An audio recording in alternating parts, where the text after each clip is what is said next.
ଓଡ଼ିଶାରେ ପ୍ରଥମ ପୋଲ ଯାହା କାଚରେ ନିର୍ମିତ ପୋଲ ତିଆରି ହେବ।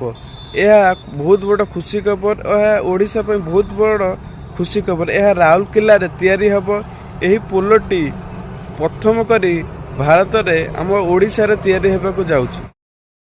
ଓଡ଼ିଶାରେ କାଚର ପୋଲ ନିର୍ମାଣ କରାଯିବ।